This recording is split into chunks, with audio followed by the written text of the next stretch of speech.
karena harus saya jujur mengatakan ekonomi global sekarang masih dalam posisi yang belum bisa diramalkan apa yang akan terjadi. Perang dagang, COVID, perang antara Ukraina sama Rusia, Palestina sama Israel, dan sekarang masih terjadi perang dagang antara China dan Amerika. Itu cukup memberikan dampak pada posisi ekonomi global yang tidak menentu. Ukurannya pun jelas, harga minyak sekarang masih tetap tinggi, nilai tukar rupiah kita sekarang udah mulai turun. Tetapi dalam sejarah konflik global yang terjadi sejak tahun 2019, kemudian masuk di COVID, Indonesia selalu survive dalam pertumbuhan ekonominya.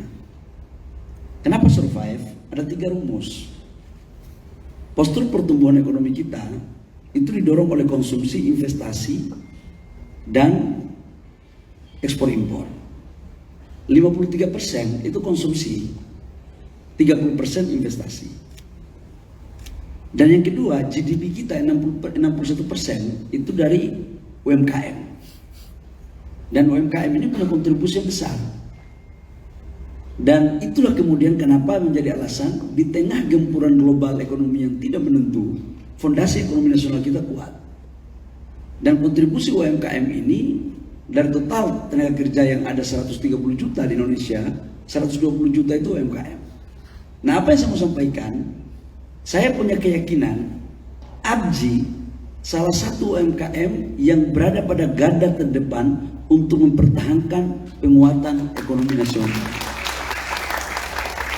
Dan ini tidak terbantahkan. Coba tunjukkan kepada saya jenis usaha apa yang tidak kita bersentuhan dengan makanan sejak kita bangun tidur sampai mau tidur. Tidak ada, cuma ABJI. Bahwa hari ini semua udah mencoba untuk melakukan ekspor secara maksimal, saya pikir itu sebuah hal yang harus dilakukan. Namun ada tantangan. Tantangan kita ke depan adalah bagaimana kita meningkatkan kelas Ibu Ketum. Jadi kita ini jangan terlena dengan asik UMKM.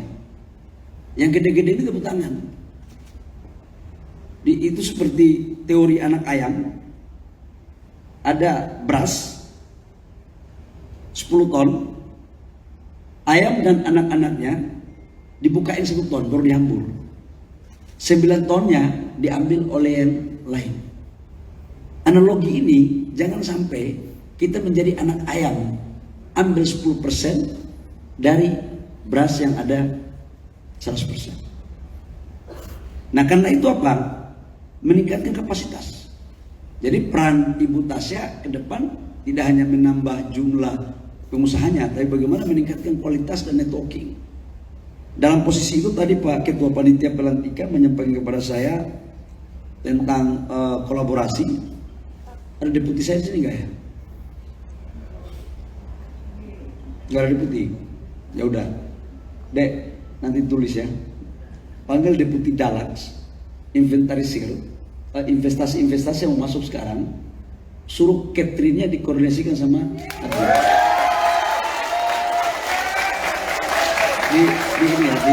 nanti suruh Ibu Tasya nanti ke deputi Pak Deputi Dalax. Nanti di situ disuruh kerjasama. Jadi setiap perusahaan yang mau masuk